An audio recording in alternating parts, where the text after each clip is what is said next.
तो दोस्तों देखते ही देखते जो है सावन महीना में अपनी समाप्ति की राह पर आ गया है और बाबा का आखिरी सोमवार भी आ गया है। यानी कि बाबा की पूजा के लिए सावन का आखिरी सोमवार भी आ चुका है, जो कि 3 अगस्त को मनाया जाएगा। इस दिन जो है आप बाबा की अगर महा आरती अगर करते हैं तो ये बहुत ही अच्छा होता है।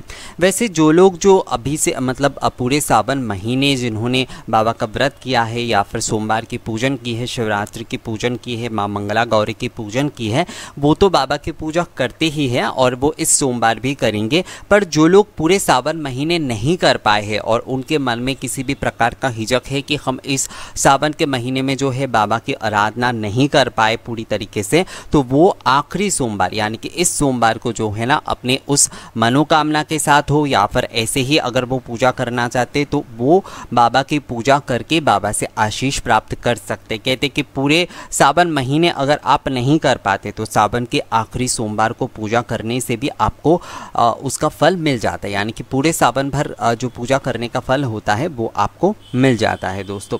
तो इसलिए जो है आप इस दिन जिस तरीके से भी पूजा करते हैं हर सोमवार को उस तरीके से तो पूजा करिए ही। उसके साथ जो है हो सके तो आप 28 बेलपत्र और कमल के पुष्प जो है, धतूरे के पुष्प जो है, वो आप बाबा को अर्पण ज़रूर करिए। इस दिन आपको महा आरती करना है दोस्तों। महा आरती का क्या मतलब होता है? महा आरती का मतलब होता है धूप दीप से तो आप जैसे आरती करते हैं वो आप करेंगे ही, उसके साथ आपको पंच निराजन यानी कि 5 और 7 चीज़ों के समाहार के साथ जो है आपको आरती करना है दोस्तों। और इसके साथ जो है आपको 28 घी के दीपक जो है वो बाबा के सामने जलाने हैं आरती के साथ। बाबा और यानी भगवान शिव और माता पार्वती के नाम पर उस 28 दीपक को जला कर रखिए। और उसके बाद जो है उसके बाद आप धूप से, दीप से, आप जो है जल से और पुष्प से, चांबर से, पंखे से आप आरती ज़रूर करिए। बहुत सारे लोग अलग अलग तरीके से अपने अपने प्रदेश और अपने घर के नियम से भी थोड़ा बहुत आरती के नियम में चेंजेस करते हैं, तो उसमें समस्या नहीं है दोस्तों, आप वो कर सकते हैं। पर धूप दीप उसमें मूल होगा, यानी कि धूप से ही आपको आरती शुरू करना है, दोनों चीज़ धूप से, और उसके साथ साथ जो है आपको पंचदीपक से आरती करना ही है।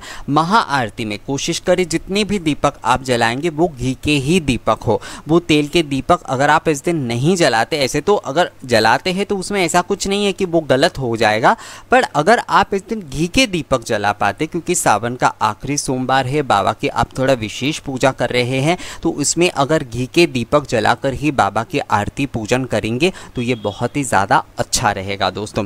तो धूप में आपको जो है आप अष्टांग धूप जला लीजिए या फिर आरती के जो सप्त आरती धूप है आप वो जला सकते, पंचांग धूप आप जला सकते, या फिर आपको ये इतनी सारी चीज़ें नहीं मिलता है तो आप जो है भीमसेनी कपूर के साथ गुग्गुल, राल, चंदन, इन सारी चीज़ों का उपयोग करके भी आप धूप जला सकते। कोशिश करिए दोनों धुनुची में धूप करने की। मैं हमेशा कहता हूँ आप लोगों को ये विषय कि धूप जब भी आप करें तो 2 धुनुची में करिए। आरती के समय भी आप अगर धूप कर रहे हैं तो एक धूप आप जला कर रखिए, जिसे कि धूप बिलाश कहा जाता है, यानी कि उस धूप जो है भगवान के सामने जलाया जाता है और दूसरे जो धुनुची पात्र है उससे आप आरती करेंगे।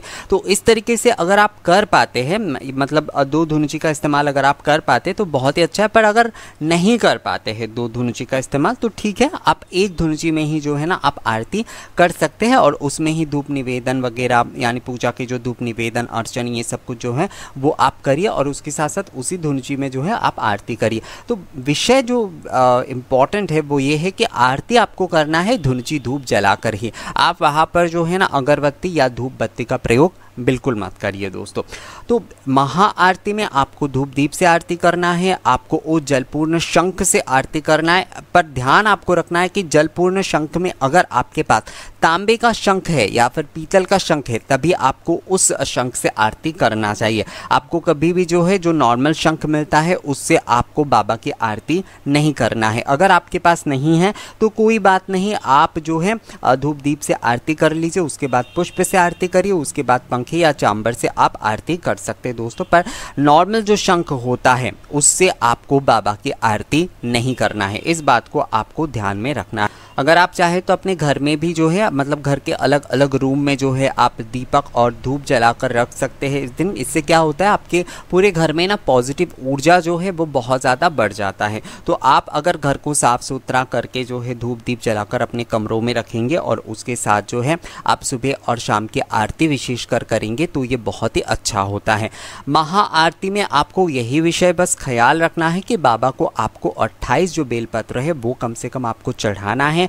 उसके साथ जो 28 दीपक होंगे घी के वो आपको जलाकर देना है और उसके साथ जो है ना दोस्तों उसके साथ आपको धूप दीप और 5 प्रकार की चीज़ें यानी 5 सामग्री से ही जो है आपको बाबा की आरती करना है। अगर आपके पास 5 सामग्री मौजूद नहीं है तो फिर आप केवल जो है धुनुची धूप और पंच दीपक से ही आरती कर लीजिए, पर दीपक यानी कि 28 जो घी के दीपक है वो आप इस दिन ज़रूर जलाइए।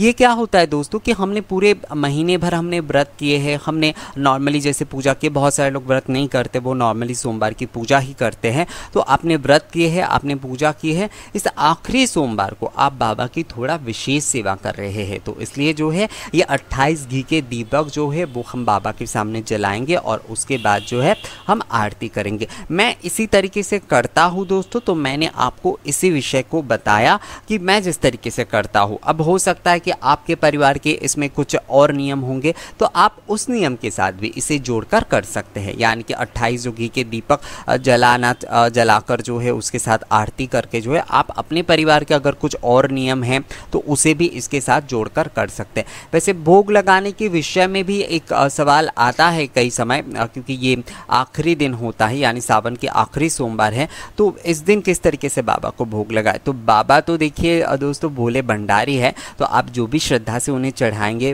वो ले ग्रहण कर लेंगे, पर फलों का भोग अगर हो सके तो बाबा को आप ज़रूर दें। उसके साथ साथ मिछड़ी के शरबत आप दें और पूरी सब्जी वगैरह ये सब कुछ अगर आप चढ़ाना चाहते हैं तो उसे अलग बर्तन में, यानी कि जिस बर्तन में आप लोग खाना बनाते हैं उसमें नहीं बल्कि अलग बर्तन में बनाकर देने की आप कोशिश करिए। भोग अर्पण करिए, आरती करिए। भोग वैसे बहुत सारे लोगों को मैं देखता हूँ कि वो संध्या के समय अर्पण करते, पर ये नहीं करना चाहिए। आपको मध्याह्न के समय यानी कि दोपहर में ही जो है ना आपको भोग हमेशा अर्पण करना चाहिए। कभी भी भोग ऐसा नहीं कि हमने सुबह ही सारे पूरी सब्जी वगैरह बनाकर हमने चढ़ा दिए या फिर संध्या को चढ़ा दिए। भोग चढ़ाने का एक सही नियम होता है मध्याह्न के समय। तो अगर आप भोग से पूजा कर रहे हैं, भोग से सेवा कर रहे हैं तो मध्याह्न की समय ही जो है ना उसे निवेदन करके आप भोग आरती करिए दोस्तों।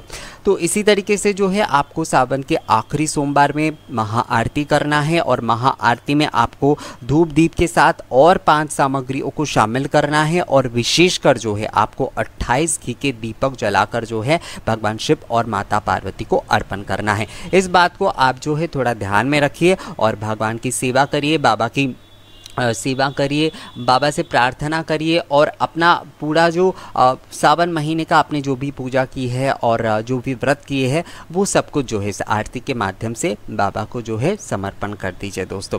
और जितना हो सके आप अपनी भावना के साथ, यानी आपके अपनी भावना के साथ आप इस दिन बाबा की श्रृंगार कर सकते हैं। आप जो भी आपका मन करे कि बिल्वपत्र से या फिर अच्छे अच्छे फूलों से आप श्रृंगार करेंगे तो आप अपने उस तरीके से जो है ना कर सकते हैं। और उसके साथ साथ बस आपको ये दीपक जो है वो जलाना है 28 घी के और आरती आपको विशेष रूप से करना है। तो यही है आखिरी जो सोमवार है उस दिन ये महाआरती आपको करना है दोस्तों। तो इस विषय में जो जानकारी मैंने आपको दिया दोस्तों वो आप लोगों को कैसा लगा मुझे कमेंट्स करके ज़रूर बताइएगा। अगर अच्छा लगा है तो इसे लाइक और शेयर भी ज़रूर कर दीजिएगा। मिलेंगे आपसे अगले वीडियो में नए किसी जानकारी के साथ, तब तक के लिए नमस्कार।